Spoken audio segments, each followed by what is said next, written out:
So do you as actors have a ritual that you perform before going into a scene? I'll give a secret, okay? In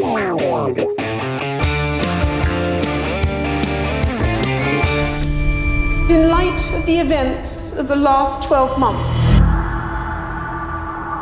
perhaps I have more to reflect on than most.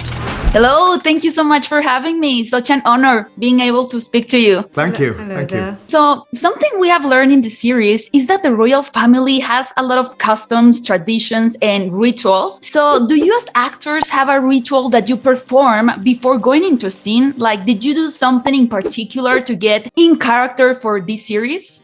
Well, I think on a day-to-day basis, you know, my character, the Queen, is a very still person, and so I don't like to, you know, be running around a lot before I'm going to do a take. So I think I just, you know, it's that thing of just focusing in until you're absolutely there.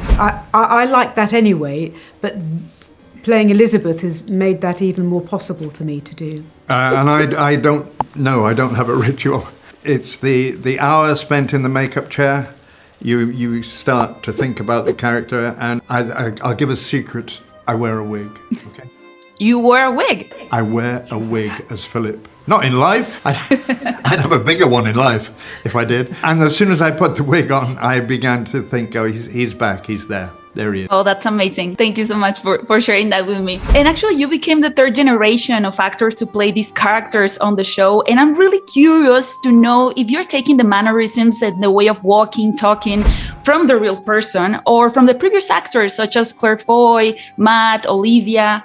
Well, no, taking it from the real people as they did also, because otherwise it just gets diluted. So you need to do, you know, from the original, and then that's the strongest place to start. And of course, you know, as Jonathan said, we're now playing them at this age. The way the Queen moved when she was 30 is not the same as when she's 65. So in a way, I just had to look at the Queen now in order to discover how to do all that. And also, it's the nature of the series that each time there's a new cast, it is the new cast version of Philip or the Queen or Anne. You tend not to look back. And also, we both work a lot in the theatre and do a lot of classical theatre, and rarely worry about whoever played King Lear before you or Macbeth before you. It's your version of the characters each time. And I think that's what, well, it's definitely what you'll see in season 5. And we're also, I think we're closer to the ages that you see them portrayed on screen. And that's very interesting to be doing, whatever that word is I'm searching for. No, that was Amazing. And actually, now that you mentioned that, since we're getting like closer to what we've learned from them, from TV and from magazines and everything, and considering like all the opinions that people have around the royal family, was the amount of pressure bigger for you in comparison to other roles you play? Like considering actually also that the royal family has an opinion on the series? Well, I had a stronger fear of what people thought about me playing Pope Francis, because there are a gazillion more Catholics than there are monarchists. So I was very, very aware of how I was presenting him. And it's a great responsibility to be showing Philip or Elizabeth, because the audience have a particular viewpoint on them.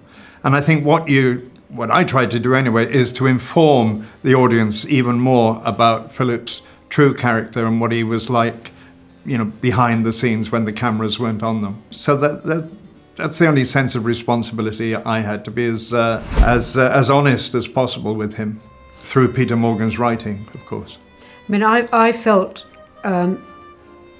slightly more challenged because I think that this age of Queen is the one that people for the last sort of 20 years have had this image, rather than the 21-year-old Queen, or 21-year-old Elizabeth. So I kept thinking, oh no, they'll say she doesn't move like that, she doesn't talk like that, because we just saw her at the 2012 Olympics, or we saw her they're much more familiar with this age of Queen. So I felt people are going to really think, no, that's not what it should be. But then you just go, look, I've got a great script, I'm surrounded by great actors, and let's just get on with this job. And also, we're not impersonating them. We're creating characters that are based on their lives. So if there are any little things that I think most of the things that we bring to it that are informative and will inform the audience on how to judge that character, rather than thinking of does she really walk like that? Although you do Really the walk very well. Thank you. And one foot after the other, I've found it's the best way to do it. You did a great job. Congratulations on your performance, on your acting. I love this series, and it's such a pleasure and an honor being able to talk to you. So thank you so much for your work and for your time. Thank you. Thank you so much. Thank you. How did it come to this?